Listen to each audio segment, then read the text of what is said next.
She was a young mother trying to leave the street life behind. She wanted to set a good example for her daughter. She had already enrolled in college. She was trying to become a nurse. She really set her sights on a new life. But she would never get the chance. There was smoke coming out of the house. There apparently had been food burning on the stove. There was a trail of blood that led to her body. She was shot twice in her face. Had her life on the streets finally caught up to her? A lot of young people don't understand what comes with that lifestyle. Most of the homicides that I covered were related to drugs. Was it a more personal motive? She had no clothing from her waist down. Was she sexually assaulted? Or did someone see her new life as a threat? She had to leave him. He wanted to continue that lifestyle. And without her, he was nothing.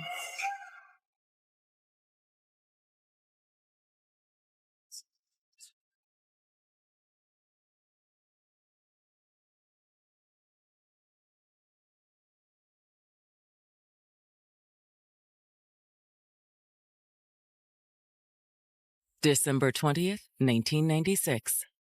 Christmas is just around the corner in Harrisburg, Pennsylvania, a city of 50,000, 2 hours west of Philly.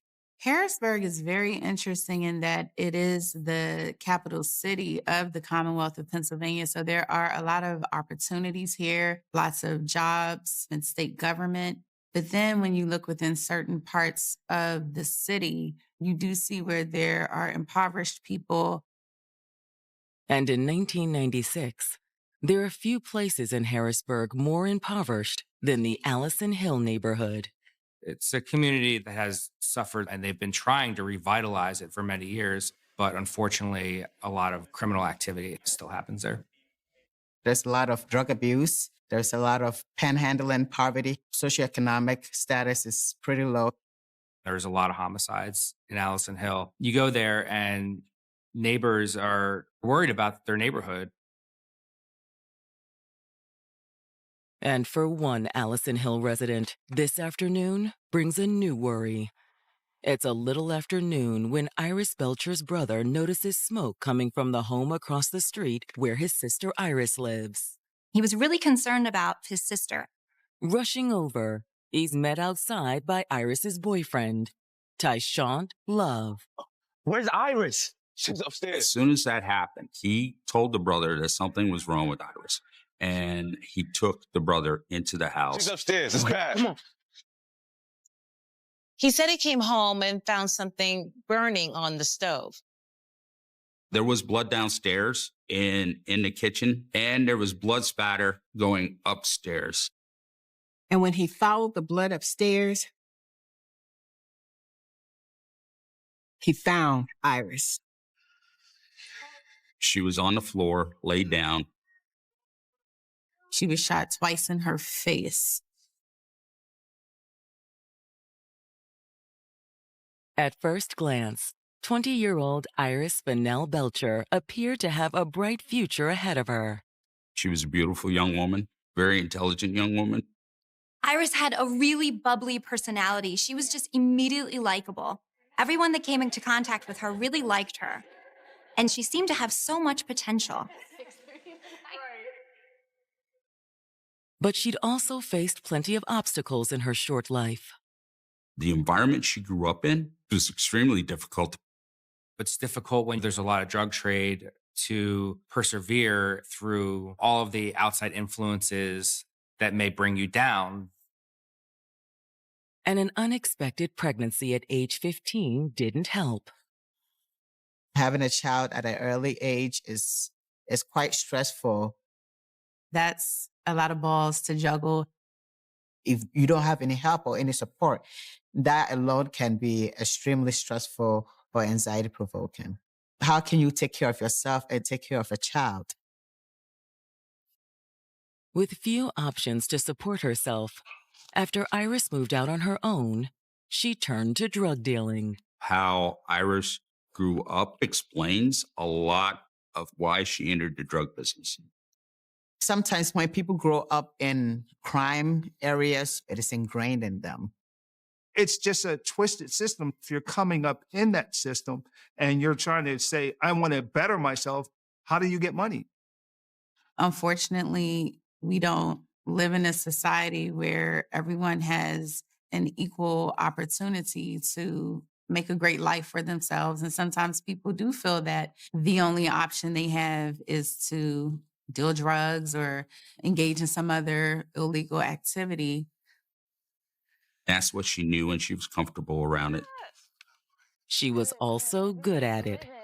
She was extremely intelligent, so it was easy for her to pick it up and make money doing it and support herself and her daughter.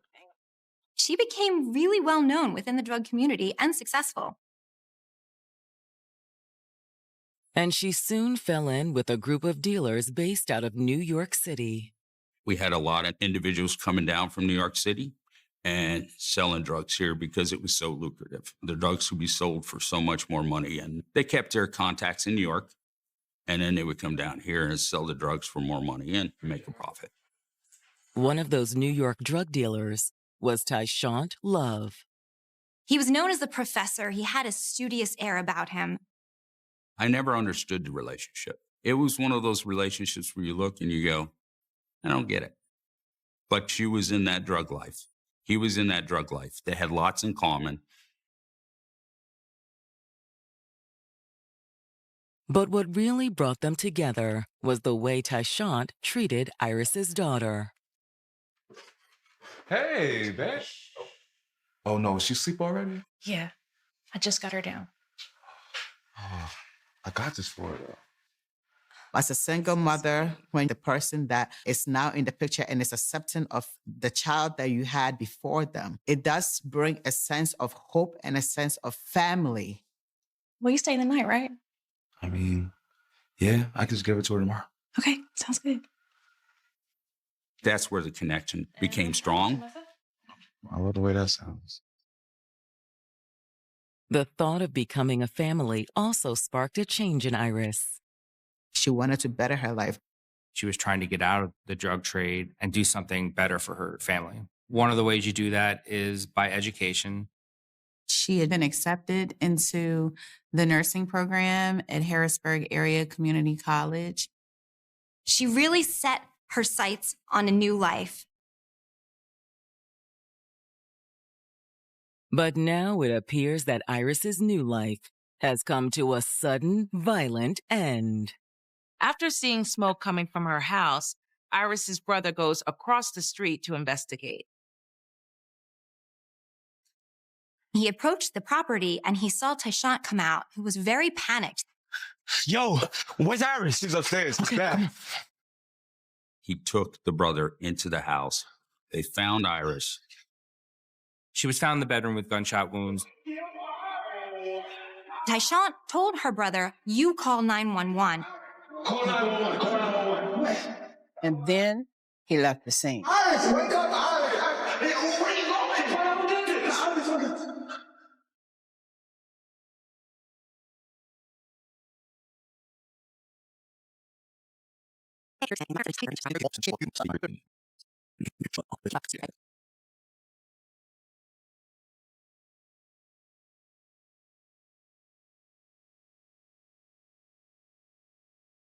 After years of dealing drugs to make ends meet, single mother Iris Fennell Belcher was turning her life around.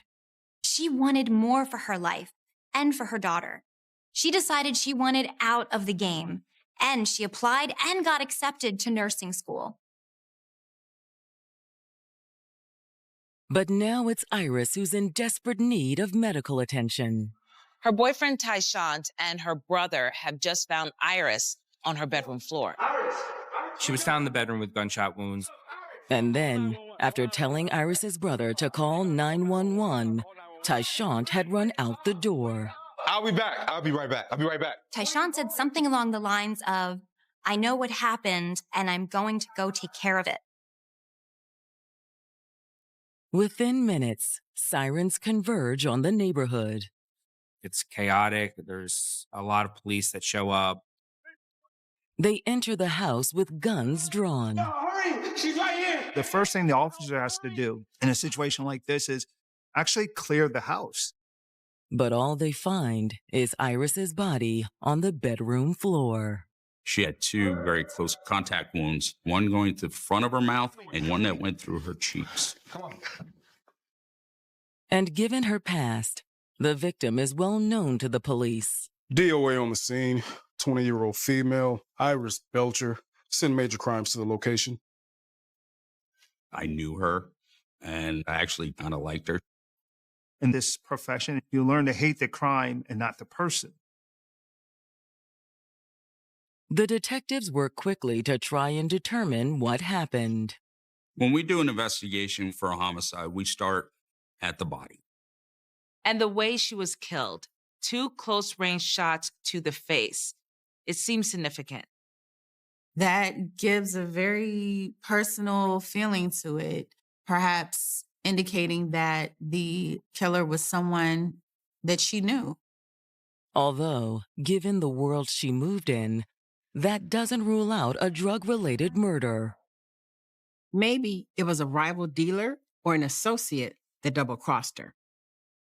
You don't see too many random killings. It's usually drug deal gone bad or, some kind of criminal activity. Tensions can certainly flare up as a result of that. However, there are also signs that suggest a different motive. Her legs were spread and her genitalia was exposed. The concern was that there was a sexual assault that took place. There were signs of a struggle. There was some furniture knocked over. Let's check downstairs. While the killer's motive is unclear, it's easy to see how the deadly attack progressed. Whatever was going on started in the kitchen. There was burnt food, which means that an attack possibly happened in the middle of getting ready for a meal. Then, based on the blood trail, it appears Iris's attacker dragged her upstairs. The detectives find a clump of hair on the stairs. They thought perhaps there was an altercation that happened on the stairs. And perhaps most tragic of all, there's a Christmas tree in the living room with gifts underneath. I'm sure she wanted to spend Christmas with her family, and to have her life tragically cut short 5 days before Christmas was gut-wrenching. Here they are now. Just as gut-wrenching as the task of telling Iris's brother that his sister is dead. He is devastated by this loss. And like the police, he suspects that her death could be drug-related. I kept telling her she's going to get herself killed. Iris's family really pleaded with her to leave the drug dealing. They were concerned for her safety. And the message had finally gotten through. Iris was trying to better her life by enrolling in nursing school. I really thought she was going to make it out. Whenever you have somebody who's a drug dealer and they decide to get out, you root for them. It's like the underdog, and you want them to succeed. Instead, it looked as if Iris's turnaround had been too little, too late. So you came over and found her? No, it was Tyson, her boyfriend.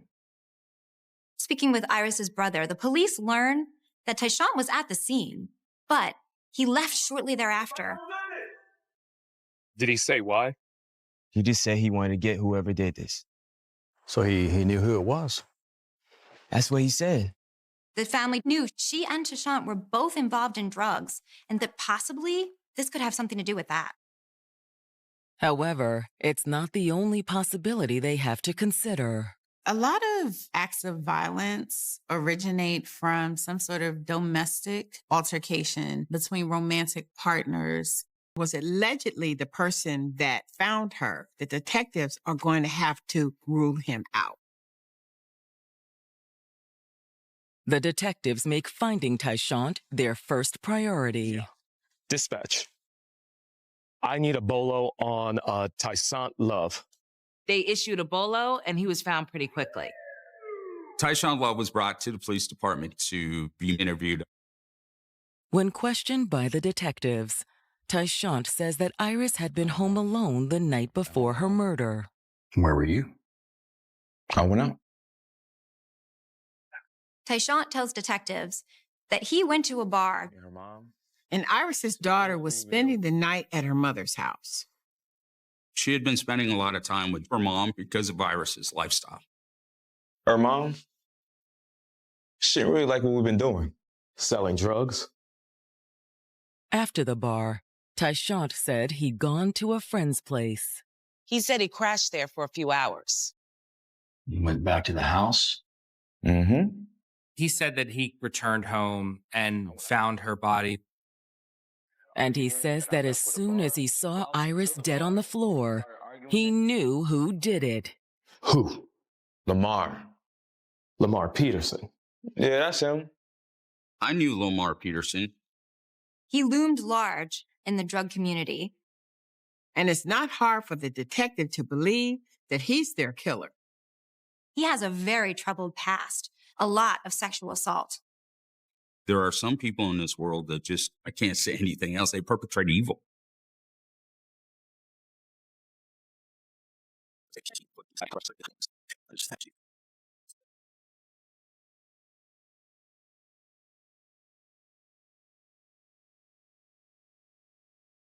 Tyshawn Love has just told detectives investigating the murder of his girlfriend, Iris Fennell Belcher, that he knows who did it. Lamar. He said it was a fellow drug dealer named Lamar Peterson. Lamar and Tyshawn were associates from the group of New York drug dealers, but I also knew that he was very violent. And Lamar's reputation seems like a match to Iris's murderer. Lamar Peterson was a violent sexual offender and was a suspect in a very violent sexual assault attempted homicide in Harrisburg. According to Tyshawn, he'd also been staying with them. You knew y'all been looking for him on that rape thing, and he wanted to stay with us for a little while until things cooled off. Lamar was somebody that if you wanted to stay someplace, you really didn't reject him. You don't argue with Lamar. When he says jump, you just ask how high. He was an individual that I didn't want to confront unless I had the manpower around me to confront him. But according to Tyshawn, Iris wasn't intimidated by Lamar. Apparently, Iris was really upset with Lamar staying there. Honestly, She just did not feel comfortable with him there, especially with their daughter. And she did not bite her tongue in making it known her disdain towards him because of some acts he had allegedly committed. There had been arguments between Tyshawn and Iris about Lamar. And Tyshawn says that when he hesitated to kick Lamar out, Iris took matters into her own hands. not so great. She confronted him. They had an altercation and she was really upset. She told me he had to leave. She ever threatened him? Yeah. She said if he didn't go, she'd tell the police where he was. Basically, turning him in for rape, which gave him no other choice but to leave. So, according to Tyshawn, Lamar had packed his things and left. But had he come back? Tyshawn says if someone hurt Iris, it was definitely Lamar. People didn't tell him no. There was a definite amount of respect for him. And killing Iris may have been a way for him to save face. And the crime appears to have Lamar's M.O. written all over it. She had no clothing from her waist down. And Lamar had a history of sexual assaults. They think that possibly Iris could be one of Lamar's victims. But while the police consider Lamar a possible suspect, they aren't ready to let Tyshawn off the hook just yet. And how are things between you and Iris lately? Honestly, not so great. Tyshawn tells detectives they have the same argument a lot. Iris wants better for herself and she wants out of the game. But he likes things the way they are and doesn't want to change. When you have conflicting views and conflicting desires or purposes in life, it does bring tension to the relationship. And Tyshawn admits that last night, things got so tense, he had to get out of the house. According to Tyshawn, That's why he'd gone to the bar. He went just to get away from the situation. But he says that Iris showed up at the same spot just a few hours later. Tyshawn became enraged. This was opposite of everything that she said. She said she wanted to stay home, but here she was at a bar. They really got into a fight. He stormed off, but when he looked back, Iris was gone. After that, Tyshawn says he stayed at the bar to drown his sorrows. There was a woman there, Vanessa Ortiz. They were talking, they hit it off, and she eventually invited him back to her place. And that's where you spent the night. Yeah, but ain't nothing happened. Tyshawn says they just stayed on the couch and watched a movie. But he woke up the next morning and he felt incredibly guilty. And at a little before noon, he'd headed home. He went to go smooth things over with Iris. But when he walked into the bedroom, he saw this heinous crime. And you had nothing to do with this. No, sir. He said that he loved Iris and he would never do that to her. And when police tracked down Vanessa Ortiz, it seems Tyshawn is telling the truth.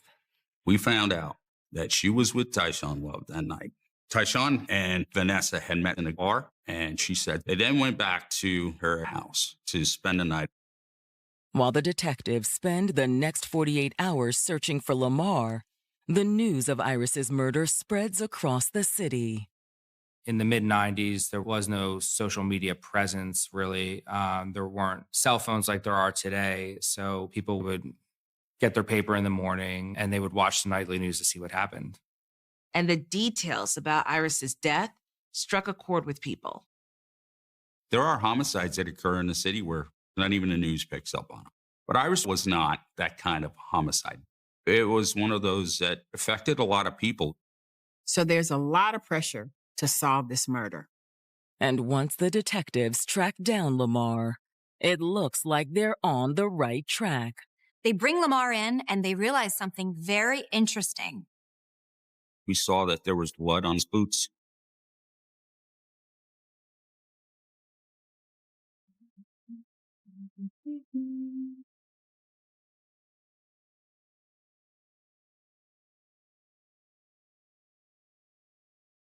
Detectives investigating Iris Belcher's murder have brought notorious drug dealer Lamar Peterson in for questioning. Iris's boyfriend Tyshawn had previously told detectives that he believes Lamar killed Iris. Lamar Peterson. Yeah, that's him. And as soon as the detectives sit down with Lamar, they suspect Tyshawn may be right. On his shoes, there's a splatter of blood. Also, he has a history of sexual assault, and Iris was found in a compromised manner that looks like it could be sexual assault. You start to put two and two together and say, okay, is this going to come out the floor? When the detectives ask Lamar about Iris's murder, he denies any involvement. Lamar says despite his troubled past, it was not him, and he had nothing to do with her murder. She didn't threaten to turn you in? Man, she always saying stuff like that. Detectives try to press him further, but Lamar remains silent. He refuses to give them any more information. But they may not need him to. We noticed blood on your boot. Any idea how that got there? Lamar wouldn't talk, but because we saw that there was blood on those boots, we were able to take the boots of Lamar and we sent him to the Pennsylvania Police Lab. After collecting his boots, detectives take Lamar into custody, but not for murder. They hold him on the sexual assault charge that Iris supposedly threatened to turn him in on. But detectives are still waiting for the DNA results when they get Iris's autopsy report. The autopsy determined that she had been shot twice at extremely close range. The first one was through the cheeks. That probably wouldn't have killed her. Defensive wounds were indicated on her body. She was fighting back. And then she was killed with the one to the mouth. However, there is one surprise in the report. They determined there was no sexual assault. So It's very puzzling. Still, when the detectives get the DNA results on Lamar's boots back from the lab, they appear to be more than enough to seal his fate. The blood that was on that boots was Iris's. But before they charge Lamar with murder, the detectives get an unexpected tip about Vanessa Ortiz, the young woman who was Tyshawn's alibi. According to a tipster, Vanessa had been bragging to her friends about seeing the murder take place. And Tyshawn had her hidden in a hotel, so the police could not further question her. The detectives rush to the hotel and bring Vanessa in for questioning. She says she did spend the night with Tyshawn. But she also tells detectives that his alibi is fake. She said Tyshawn Love is the murderer. Okay, so how do you know that? Because I was there. Vanessa tells detectives that on the morning after Tyshawn spent the night, she accompanied him back to his place. They saw Iris cooking breakfast, and Iris was really upset that there was another woman in her home. Who is she? None of your business. She and Tyshawn got into an altercation, and it became physical quickly. What you mean none of my business? This is my house. No, this is my house. This is our house. No, it's not. I pay bills here. I'm the man here. At some point during this argument, he pulled a gun out from under the stove. Where I'm going now, huh? Okay, so you saw him shoot her. No. Vanessa claims that Tyshawn pistol whipped her. He grabbed her by her hair, dragged her upstairs. And then Vanessa heard gunshots coming from upstairs. She knew that Tyshawn had shot Iris twice. So you didn't actually see him do it? No. Then, according to Vanessa, Tyshawn came back downstairs and they left. If anybody asks, I was with you last night and today. Got it? Come on. He was desperate. He needed an alibi because he knew everything was going to point towards him, and he used her. That was just an act of desperation because a young girl like that is the last person he should have used as an alibi. Then, after stashing Vanessa at a hotel, detectives suspect he went back home to stage the scene to further distance himself from the crime. He went back and took off Iris's pants. And then he pointed the finger at Lamar. Do you have any idea who would do this? Lamar. Tyshawn was trying to ride the Lamar Peterson wave of violence, saying that Iris was just another one of his victims. But there was a weak link in his plan. Vanessa. This was overwhelming to her. There was no way she was going to hold that secret forever. There was no way she could do it. And her story matches the physical evidence at the scene. Vanessa's eyewitness account is enough for the detectives to take Tyshawn into custody. We were able to get an arrest warrant. He continues to stick to his story. His account was Lamar Peterson did this. Which means there's a lot riding on Vanessa. The government was heavily relying on her statements in order to convict Mr. Love. And as the case moved towards trial, the prosecutors suddenly had a big problem. Vanessa would not cooperate anymore.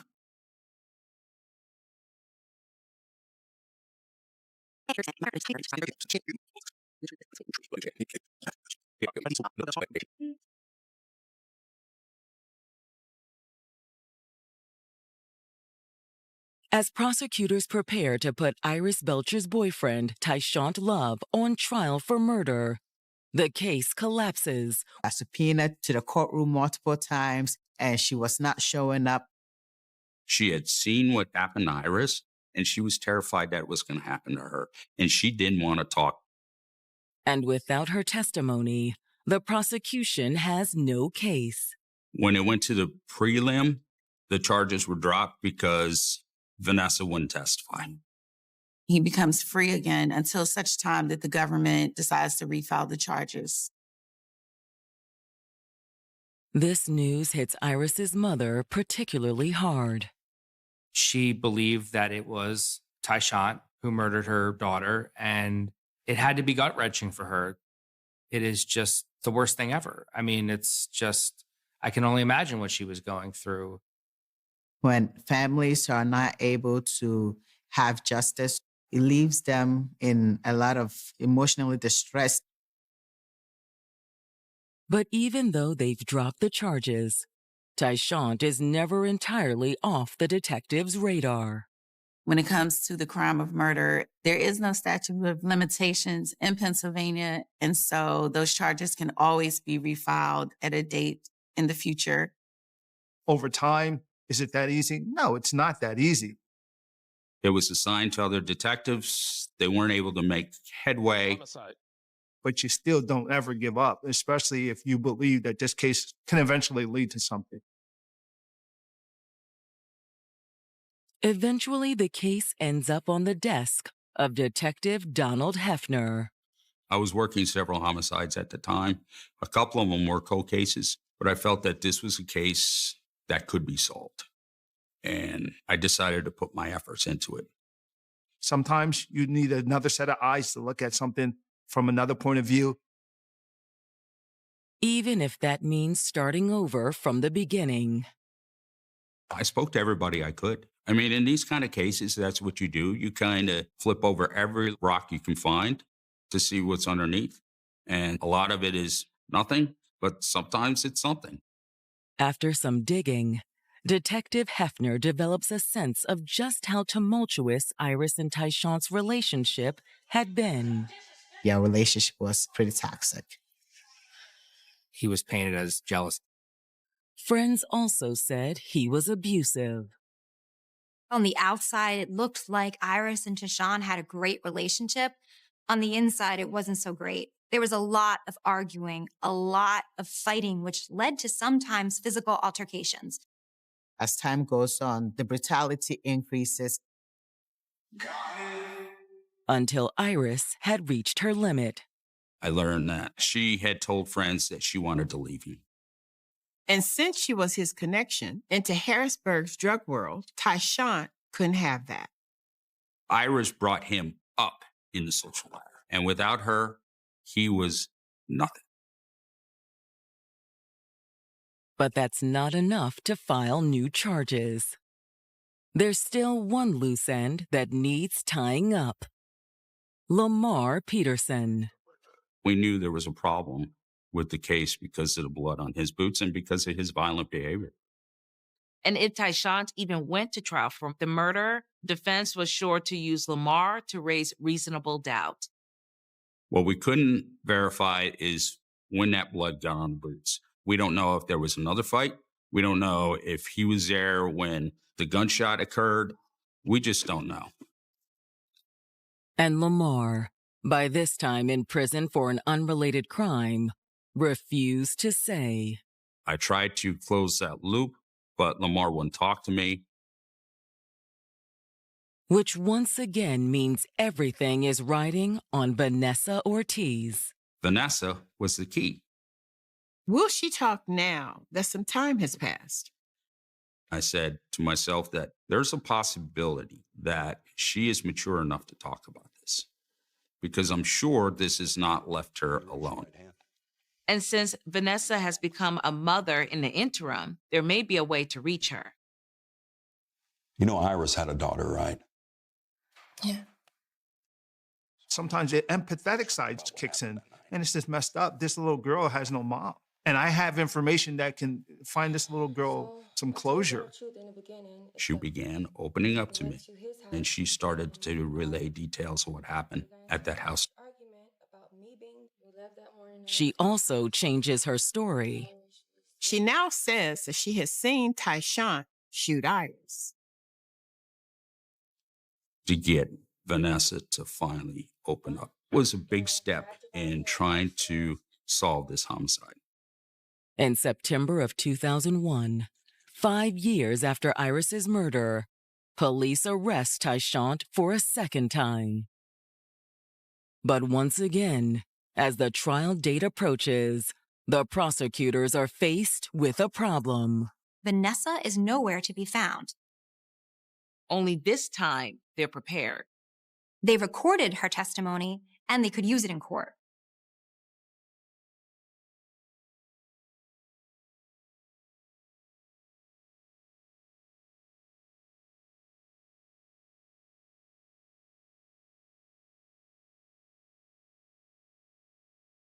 Shortly before Tyshant Love is scheduled to finally stand trial for the murder of Iris Fennell Belcher, the prosecution's star witness disappears a second time. When Vanessa refused to cooperate, the first time that Tyshant was supposed to stand trial, the prosecutors had been forced to drop the charges. Without her testimony, there was no way to bound the case over to trial. So the case had to be dismissed. But this time, the detectives and prosecutors are ready. They have recorded her sworn statement. And since it was all under oath, the prosecutors are able to use it in court when Tyshant finally stands trial in September of 2005. Homicide happened in 1996, so it took 9 years for prosecutors to feel like they had enough evidence to take it to trial. In their open, the prosecutors portray Tyshant as a vengeful boyfriend who refused to accept the end of a relationship. Iris was getting ready to leave him. She was enrolled in school. She was trying to turn over a new leaf, and she was trying to leave the drug life behind. She was also trying to leave her abusive boyfriend behind. When people who have experienced domestic violence are trying to get out, those are the most dangerous times. And when Tyshant brought Vanessa to the home on the morning of the murder and an argument ensued, Tyshant's anger boiled over into rage.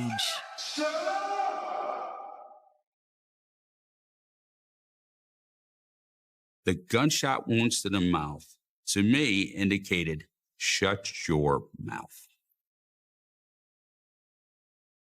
But there was no way for Tyshant to shut Vanessa up. Her recorded testimony was the key to the prosecution's case. They had fun the night before. You come home with the person and you witness a murder. I can't imagine that depth of trauma that could have been for her. Still, as powerful as Vanessa's recorded statement is, the defense also has some cards to play. There's always going to be that thought that Lamar Peterson played a part in this homicide. The fact that there were traces of Ms. Belcher's blood on Mr. Peterson's shoe signals to the jury, hey, there could be someone else who committed this crime. And the prosecution never came up with a compelling explanation for how Iris's blood ended up on Lamar's boot. I honestly think that Lamar Peterson was a witness to the violence. And because he was such a violent man, he just didn't care. So he saw what happened, and he was fine with it. But will questions about Lamar be enough for Tyshant's acquittal? When a verdict is read, the jury finds him guilty of third-degree murder. In Pennsylvania, first-degree murder requires an intentional killing. There has to be premeditation. A second-degree murder, there is an underlying felony.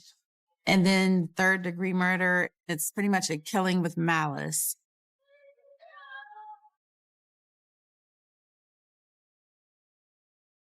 The judge sentences Tyshant to 30 years in prison. The system did punish Tyshant for his violence and for taking another life, and we got closure for the family. Unfortunately, when you have these kind of homicides, or when you have a homicide investigation, we don't have justice. We have closure. In order to have justice, I have to make you kind of whole again. I can't do that. I can't bring that person back. However, Iris's memory lives on in her daughter, now an adult with a family of her own. To live with every day knowing that your mother was taken from you before you even had a chance to get to know her, I can only imagine what impact that's had on her. You can adapt to it. You can learn to live with it. You can't forget it. Despite that, Iris's daughter has created a rich life for herself. She also realized her mom's dream and she became a nurse. And in that way, Iris's legacy lives on. I remember her family talking about her as somebody who had a lot of dreams and aspirations. She had planned to better her life for herself and her child, and she was well on her way to that when her life was tragically cut short. Abuse is never okay. If you or someone you love is in an abusive relationship, there is help available. Call the Domestic Violence Hotline at 1-800-799-SAFE.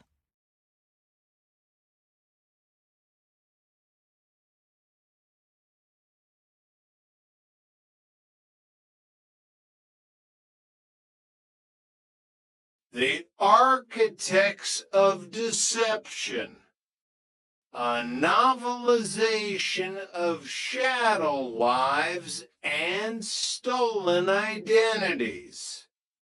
Prologue, The Mask. The mirror does not lie, but the man staring into it does. In the soft glow of a California morning, 1979, the man who called himself Dr. Gerald Barnes adjusted his stethoscope. It was a prop, though a functional one. To the world, it was a symbol of healing, of authority, of a life dedicated to the preservation of pulse and breath. To Gerald Barnbaum, it was the final piece of a costume he had been perfecting since he left Chicago in a cloud of disgrace. He liked the weight of the lab coat. It had a specific stiffness, a clinical white that suggested purity. He practiced his doctor's smile in the glass worm, reassuring, just the right amount of paternal concern.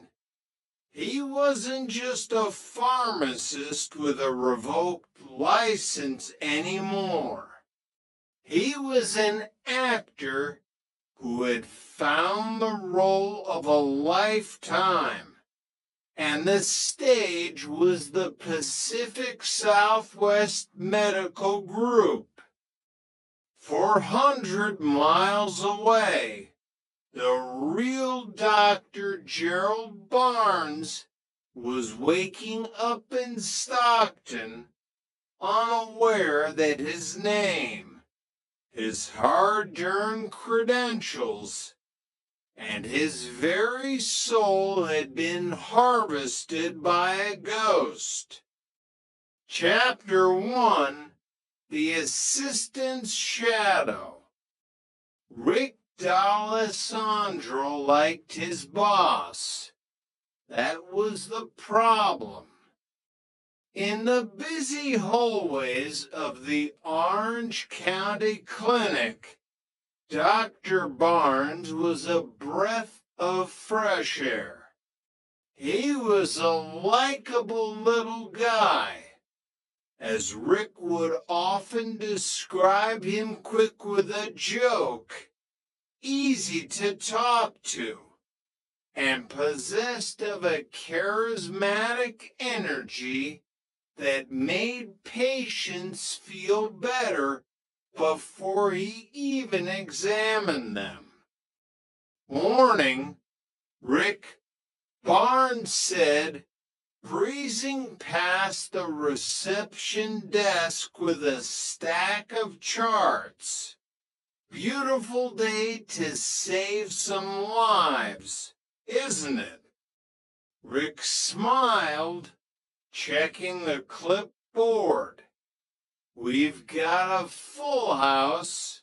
Doc, 25 scheduled, and the walk-ins are already lining up. The more the merrier, Barnes replied, his eyes twinkling behind scholarly spectacles. Rick watched him go, a small frown creeping onto his face. There was something about the way Barnes handled the more complex cases, a certain hesitation, a reliance on routine prescriptions. But in a high-volume clinic, efficiency was king. Barnes was efficient.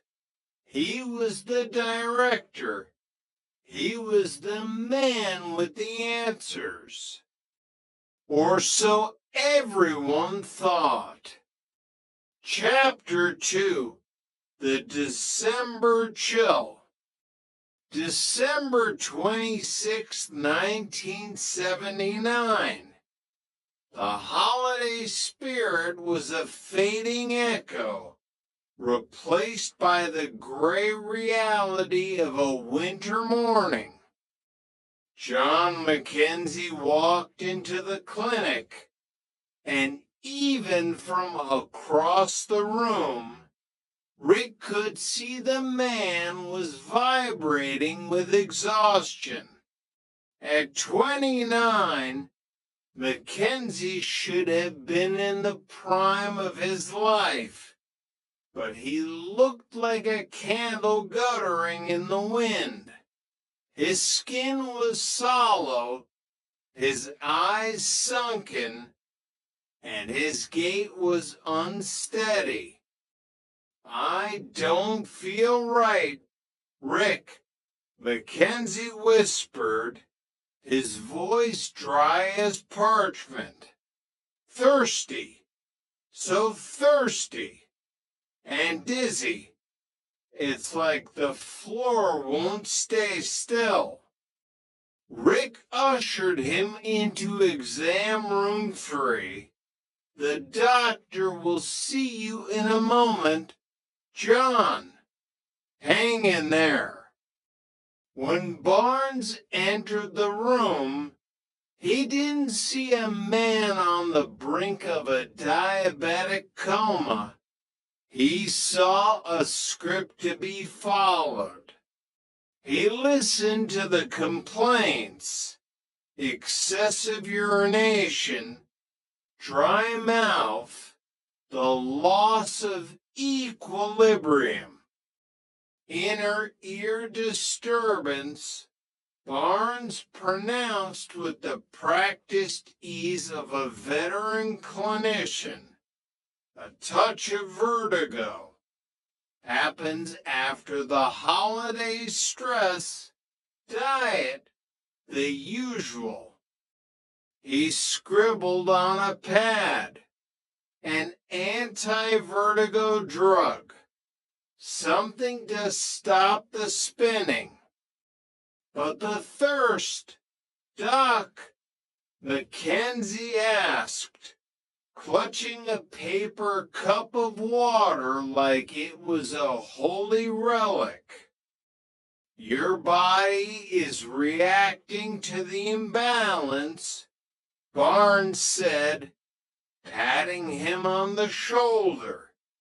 Take the pills.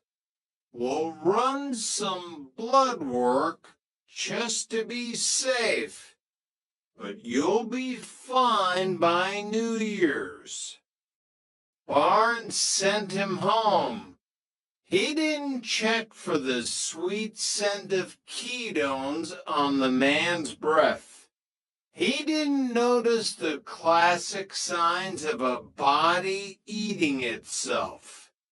He had 39 other patients to see. He had a role to play. and John Mackenzie was just a bit player in the grand drama of Gerald Barnbaum's ego. Chapter 3, 1200. The lab results came back the next day. Dr. Barnes was off, enjoying the perks of his stolen prestige. Rick D'Alessandro was the one who opened the folder. He expected the usual slightly elevated cholesterol, maybe a minor infection.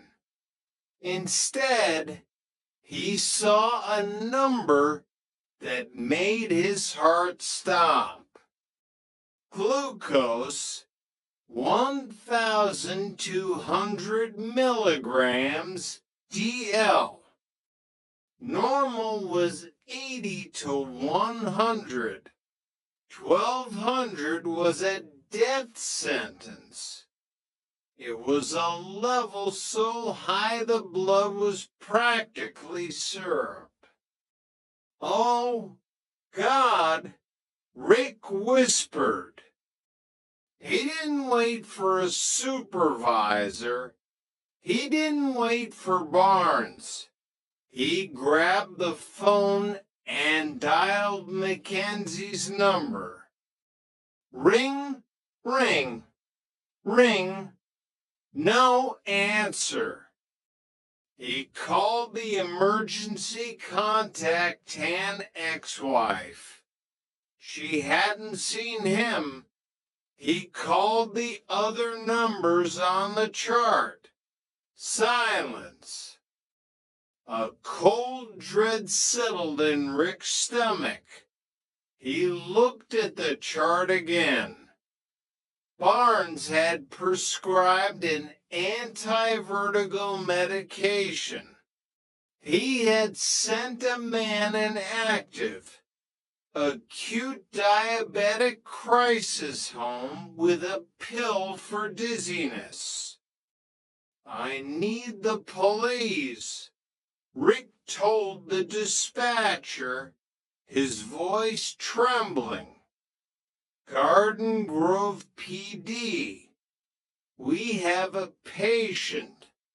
I think he's in danger.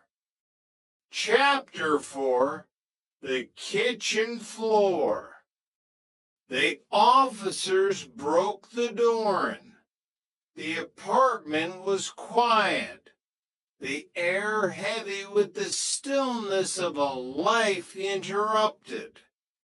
They found John Mackenzie in the kitchen. He was lying on the floor, his body cold, his eyes staring at a ceiling he couldn't see.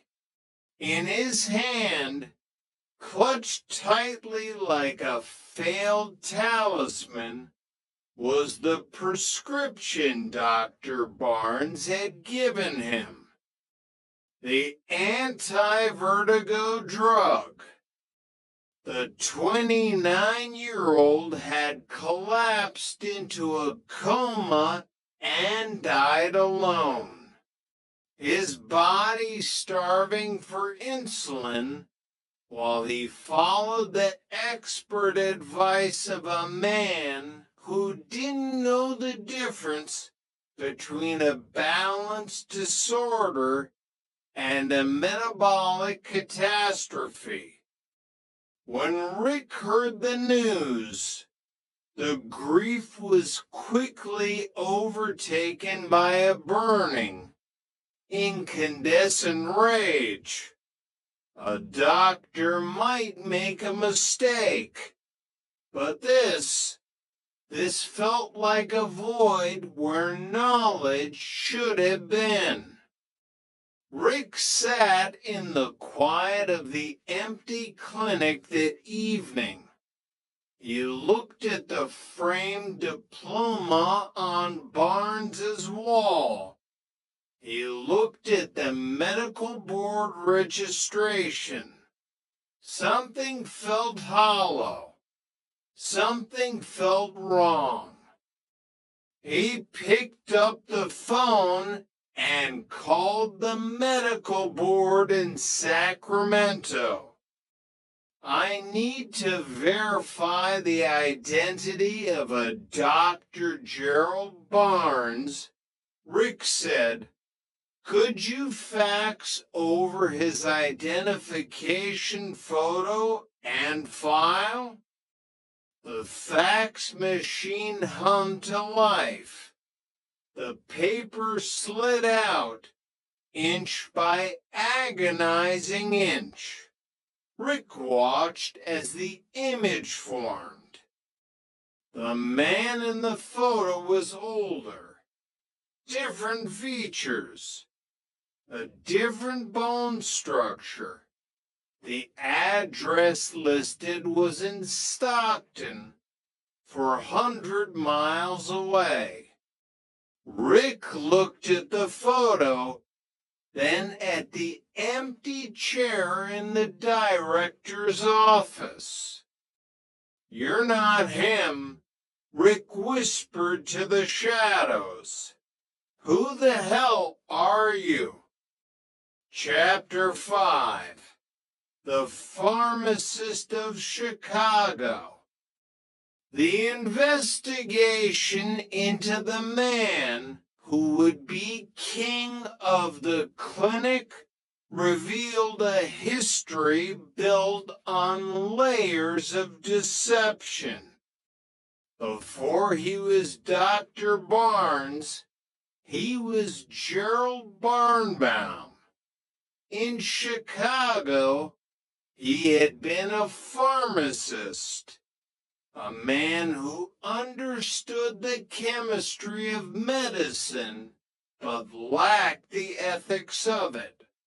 He had been caught in a Medicaid scam, a greedy little grift that cost him his license. But Barnbaum was a performer. He had been a theater student in college. He knew how to project a character.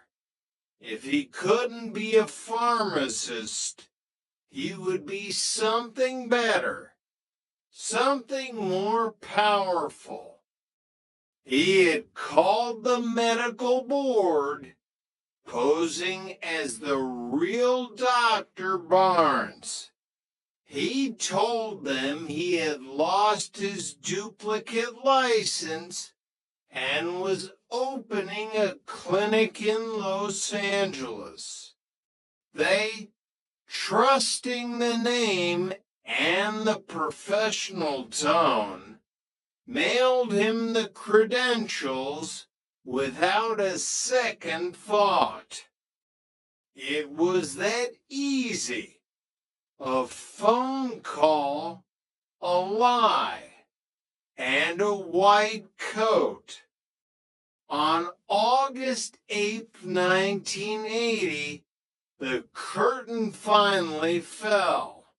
The police arrived not to discuss a patient, but to escort the leading man to a cell. The charge: practicing medicine without a license. And, more importantly, manslaughter. But as Gerald Barnbaum sat in the back of the cruiser, he wasn't crying. He was already thinking about his next role. Chapter 6, the second act. Prison was supposed to be the end of the story. For the family of John Mackenzie, 3 years felt like a slap in the face. For the real Dr. Barnes, the damage to his name was a wound that wouldn't heal. But Gerald Barnbaum was a man of habit. 18 months later, he was out on good behavior. He walked out of the prison gates, looked at the California sun, and realized he didn't know how to be anyone else. He didn't go back to Chicago. He didn't find a trade. He went to a different city, found a different clinic, and put on a different white coat. He became Dr. Gerald Barnes again. He even got married. Lisa Roberts thought she had found the perfect husband.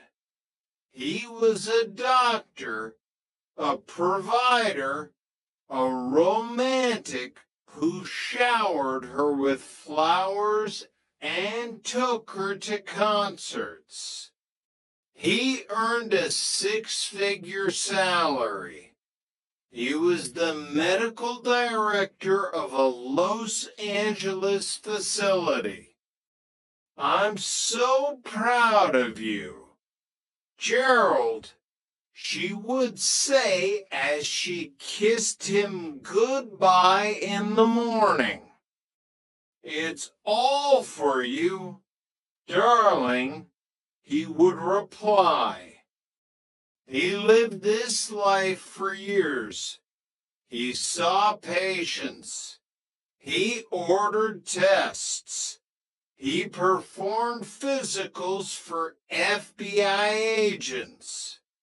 He was so good at the role that even the government's premier law enforcement agency didn't check the credentials of the man sticking a tongue depressor into their throats.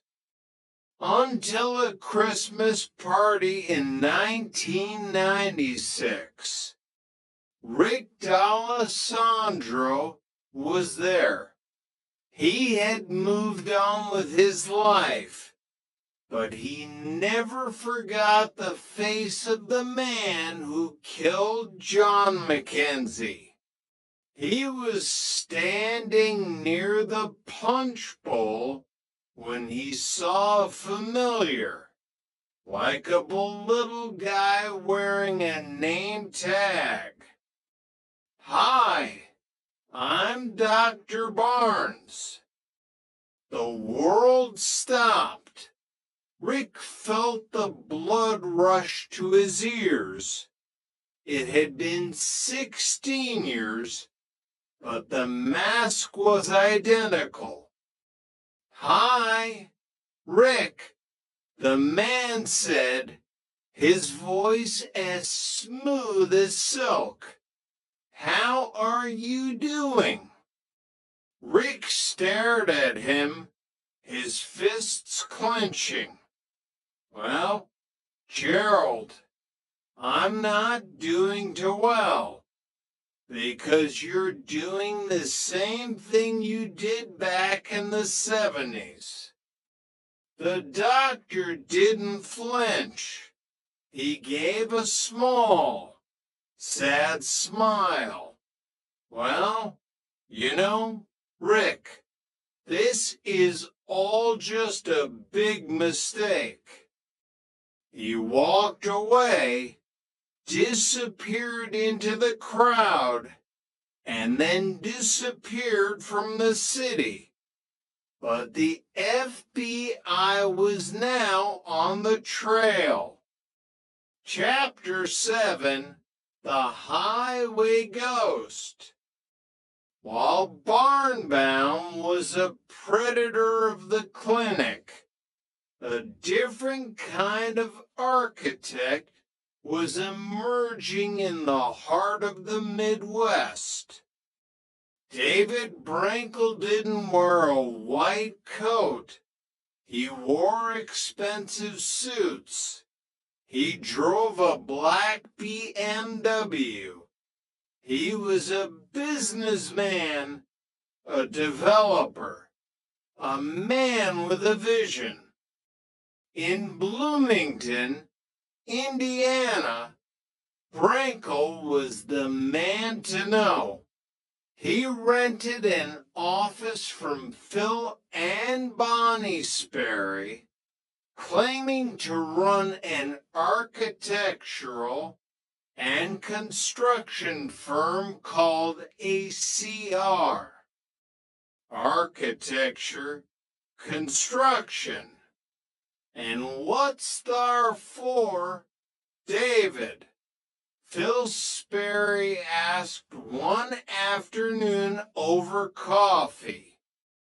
Brankel smiled, a smooth, practiced expression that reached his eyes but didn't warm them. Results, Phil, always results. But the R stood for robbery. Brankel was a man of dualities. Sunday through Wednesday, he was a family man in Vincennes, living in a rented house with a wife and a young son. Thursday through Saturday, he was a ghost on the interstate. He would drive his black BMW, a car he couldn't afford to grocery store banks, tucked inside Winn-Dixies and Meejers. He used a simple disguise, a fishing hat, a mustache, a pair of tan coveralls. He would walk up to the teller and hand over a note. I have a gun. Be quiet. Go home alive. He was efficient. He was calm. He was the interstate bank mart bandit IBM. And he was driving a path of financial destruction across 6 states. He had an accomplice, a woman named Donna Hewins. She was the Bonnie to his Clyde, a waitress he met at a club who fell for the thrill and the dapper suits. She sat in the idling BMW while David walked into the stores, a scanner in his hand, listening to the police frequencies. He was playing a game with the world. He was the successful entrepreneur by day and the most prolific bank robber in the region by night. He believed he was smarter than the detectives, smarter than the FBI, and certainly smarter than the people he scammed. Chapter 8, Operation Intercept. Detective Larry Duncan of the Louisville Metro Police was a man of maps. He sat in his office, staring at a cluster of pins that traced the path of the IBM bandit. Indianapolis, Louisville, Cincinnati. The pins followed the interstates like a trail of breadcrumbs. He's using the highways as his veins. Duncan muttered to his colleagues, Joe Schley and Agent Freihofer. He jumps on the I-65 or the I-71. And he's gone before the first cruiser arrives. Duncan had a theory. The bandit wasn't just a criminal, he was a commuter. He was likely based in Indiana, traveling out to hit targets and returning to his safe zone. In 2003, Duncan launched Operation Intercept. He placed undercover officers inside 5 target banks. He coordinated with 1,200 officers across the city. The trap was set. On September 6th, the IBM bandit struck hit number 35. The radio crackled. Operation Intercept. Operation Intercept. The call was too loud, too frantic. David Brankel, sitting in his BMW with the scanner hissing in his ear, heard the panic in the officer's voice. He didn't head for the interstate. He took the back roads. He slipped through the residential streets, weaving like a snake through the tall grass of the suburbs. Duncan watched the black sedan vanish on the horizon of his map. He's gone, Duncan said, leaning back in his chair. He's listening. He's always listening. Chapter 9, The Final Curb. Luck is a finite resource. For David Brankel, it ran out on a stretch of Highway 45 in December 2003. He was driving too fast. He was always driving too fast. He cut off a vehicle, nearly sending it into oncoming traffic. Unfortunately for Brankel, the man behind the wheel was Bloomington Detective Kevin Hill. The chase that followed was a symphony of screaming tires and 100-mile-per-hour desperation. Brankel disregarded stop signs. He ran people off the road. He was a man who had built a life on the belief that he could never be caught. And now the reality was catching up in his rearview mirror. He escaped the immediate pursuit, but he left behind a clue. He had dropped his license.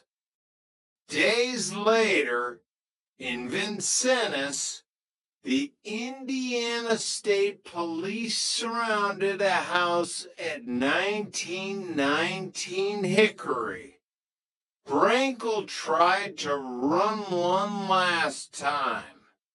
He abandoned his young son in the car of final chilling testament to his narcissism, and fled on foot through an apartment complex.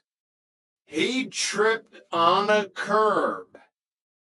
The interstate bank mart bandit, the man who had hit 43 banks and stolen $136,000, fell face first into the dirt. As Sergeant Greg Winkler clicked the handcuffs into place, a small knife fell out of Brankel's pocket. It just fell out. Brankel stammered, the smooth businessman gone, replaced by a shivering, pathetic figure. I wasn't going to hurt you. Chapter 10, The Interrogation Room. The two worlds of deception met in the cold fluorescent light of an interrogation room. In one city, Gerald Barnbaum was being sentenced to 12.5 years, weeping about his prostate cancer and his grandchildren, even as the judge warned that he would do it all again if given a chance. In Vincennes, David Brankel sat across from Larry Duncan. I'm the guy you're looking for, Brankel said, leaning forward as if he were about to offer a business deal. I'm the IBM bandit. Call Louisville. Call Cincinnati. They'll want to talk to me. For 6 hours, Brankel talked. He told them about the first robbery. He told them about Donna. He told them about his mother, who told him he couldn't even mow the lawn right. He was a man who wanted to be the most successful bank robber of all time because he couldn't be anything else. He showed no remorse for the people he had cheated, the Sperrys, the Logans. He claimed he did legitimate work for them. He was a sociopath who had absolute no conscience. Chapter 11, The FBI's Doctor. Murray Konjovsky, an FBI agent, stared at the file on her desk in disbelief. The irony was a bitter pill to swallow. The Bureau had a contract with a clinic in Los Angeles to perform employment physicals. For years, the man sitting in that office, the one who had checked the heartbeats and reflexes of over 100 FBI agents, was a man the government had already put behind bars. Gerald Barnbaum hadn't just fooled a clinic. He had fooled the premier investigative agency in the world. While the Bureau scrambled to assess the damage, Lisa Roberts sat in her living room, the space that used to be filled with the warmth of a loving husband. She now referred to him as the never was. I didn't know his real name, she whispered to the investigators. I didn't know his real age. Every night I shared a bed with a ghost. I trusted him with my life, my family, my future. Lisa realized that Barnbaum hadn't just stolen a name from a doctor in Stockton. He had stolen the years she could never get back. He had been a master of the mundane, playing the role of the devoted husband so convincingly that she never questioned why he never talked about his childhood or why he was so vague about his medical school days. Chapter 12. The Bus Ticket Blunder.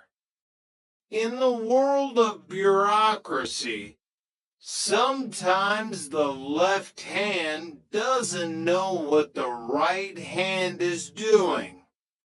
After his 1996 conviction, Barnbaum was serving his time in a federal facility. In 2000, he was scheduled for a transfer because he had been categorized as a low-security inmate, decision that baffled Agent Konjovsky. The Bureau of Prisons didn't use a secure transport. They gave Gerald Barnbaum a bus ticket. They told him to report to a facility in Illinois. Barnbaum took the ticket, walked out of the prison gates, and immediately vanished. He didn't go to Illinois. He went back to the only life he knew how to live. A month later, U.S. Marshal Joseph Exner walked into a North Hollywood clinic. He had a hunch. He didn't look for a man in a jumpsuit. He looked for a man in a lab coat. Gerald Barnbaum. Exner called out. A man stepped out of an exam room. He was wearing a crisp white coat, the stethoscope draped around his neck. He looked at the marshals and smiled that practiced clinical smile. You guys are good, Barnbaum said, turning around to be handcuffed. He had been back on the job for weeks, seeing patients, prescribing controlled substances, and collecting a paycheck as Dr. Gerald Barnes. He was 63 years old, and he was already planning his next comeback. Chapter 13, The $9 Million Lesson. The fallout from Barnbaum's final act at Executive Health Group was catastrophic. Carl Jansen, an executive at Atlantic Richfield, had been one of Dr. Barnes's patients. He had undergone a full physical, including a prostate exam performed by a man with no medical training.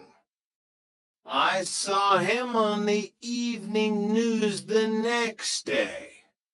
Jansen recalled, the disgust still evident in his voice. Handcuffs. The evening news. I had trusted this man with my health, my privacy. Jansen wasn't alone. Nearly 500 former patients joined a civil lawsuit. The evidence revealed a shocking lack of diligence. Executive Health Group hadn't performed even a basic background check.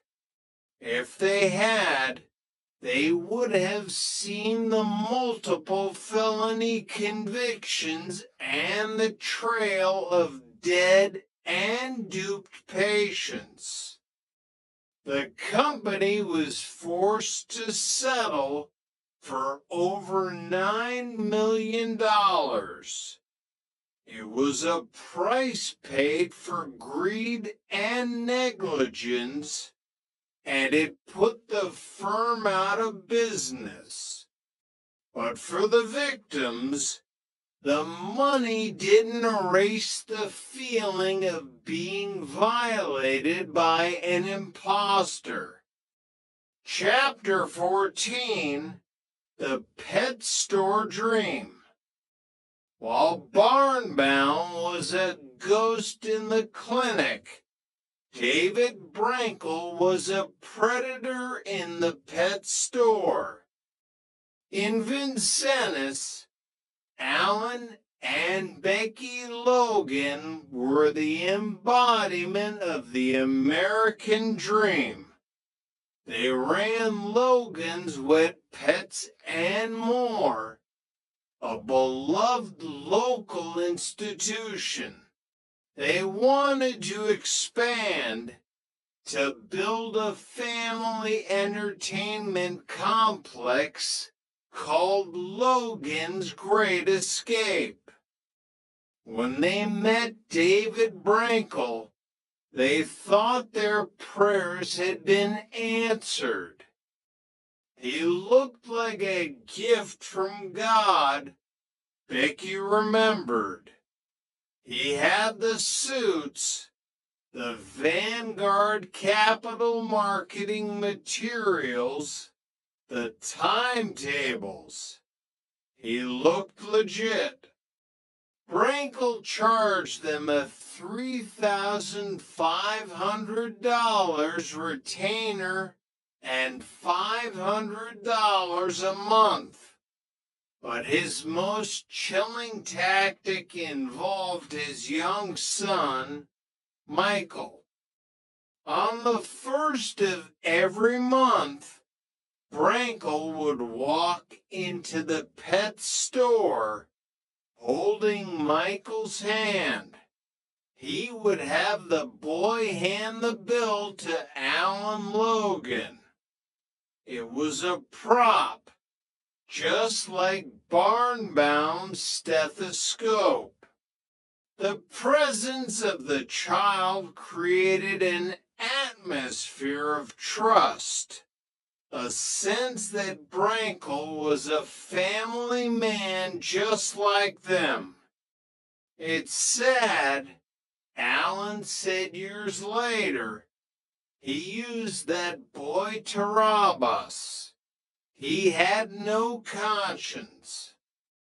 Brankel was living a triple life.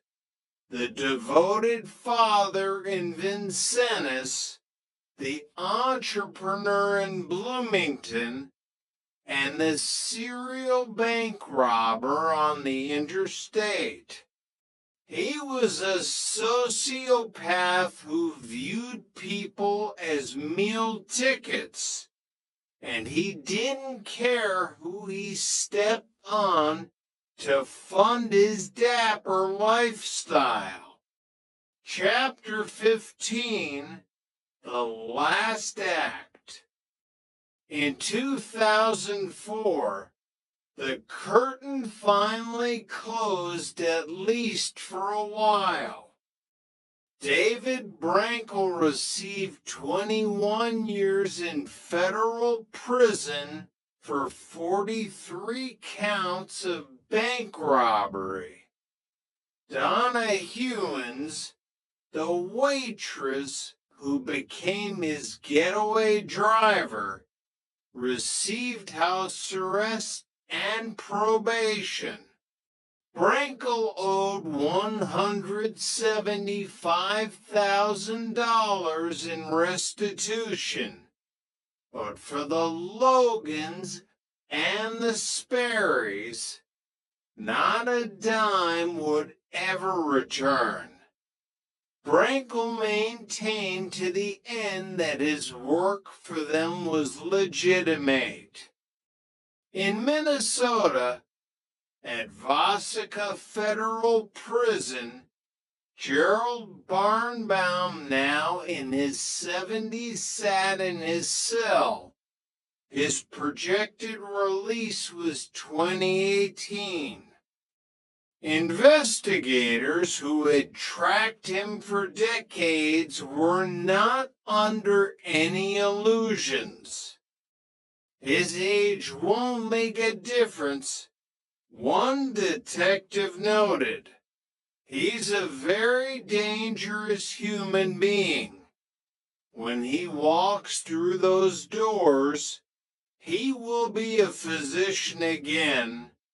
He doesn't know how to be anyone else. The architects of deception had been dismantled, but their legacy remained in the lives they shattered and the trust they broke. They were men who proved that in a world of credentials and suits, a mask can be more powerful than the truth.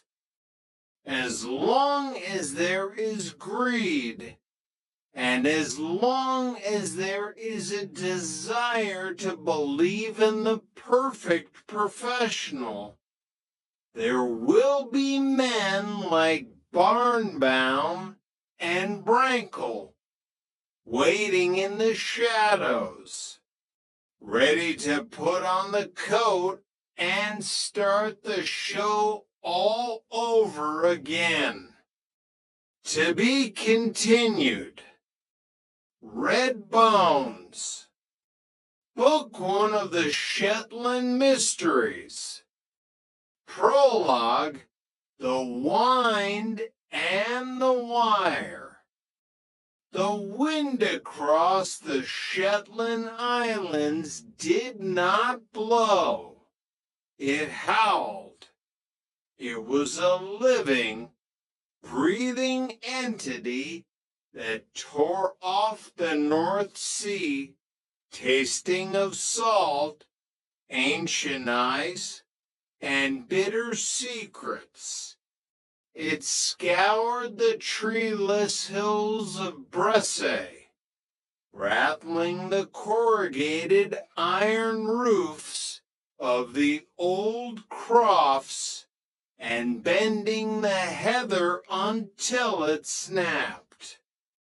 In the deep, suffocating darkness of a Tuesday night, Mima Wilson sat in her armchair, listening to it. The fire in the hearth had burned down to glowing peat embers, casting long, wavering shadows across the faded floral wallpaper.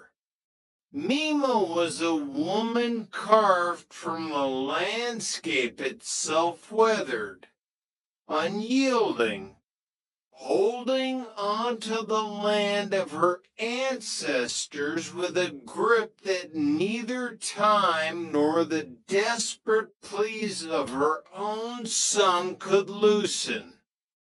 She pulled her thick whereupon shawl tighter around her frail shoulders. The clock on the mantelpiece ticked, a slow, methodical heartbeat in the silent room. Her gaze drifted to the window. Beyond the glass, the darkness was absolute, save for the faint, rhythmic sweep of the Bresse lighthouse cutting through the sea fret. Then another sound, a crunch of boots on the gravel outside. Mima froze. It wasn't the wind. It wasn't the feral cats that sometimes sought shelter under the eaves. It was a heavy, deliberate step.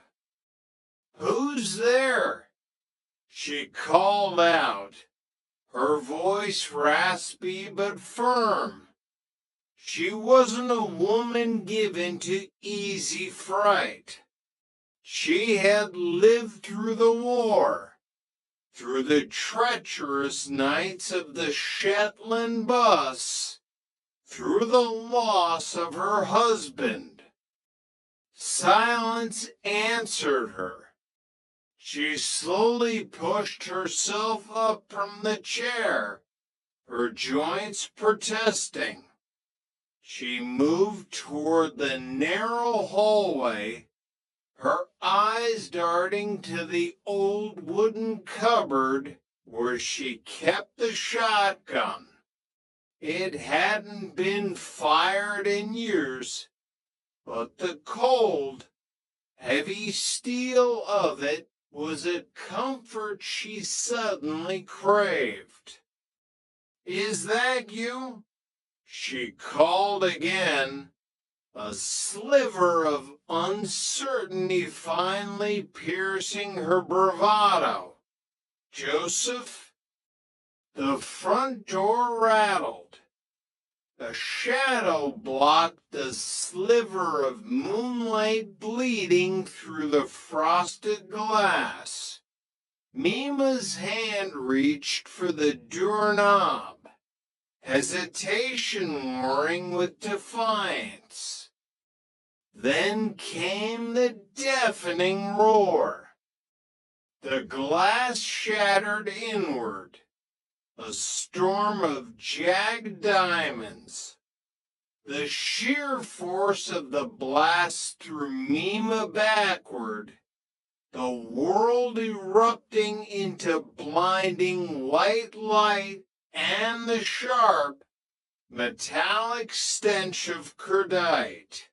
She hit the floor, the sound of the wind rushing in through the broken door, mingling with the final, fading beat of her own heart.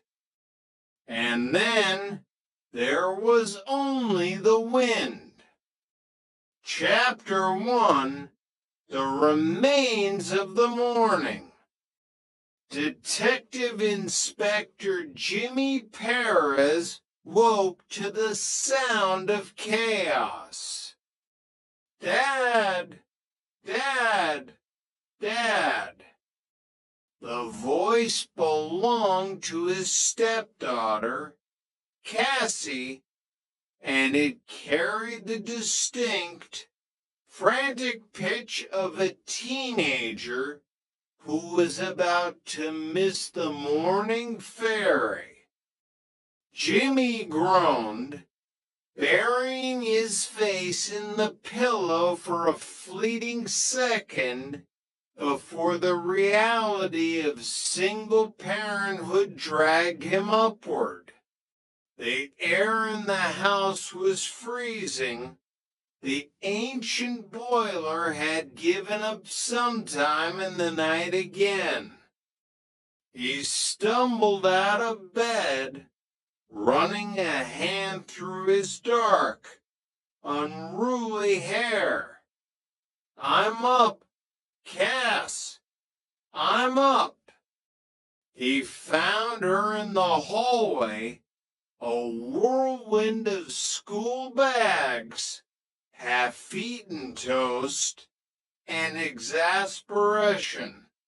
She looked so much like her mother that sometimes it caught Jimmy off guard. A sharp pain beneath his ribs that he had learned to live with. "Have you got everything?" Jimmy asked.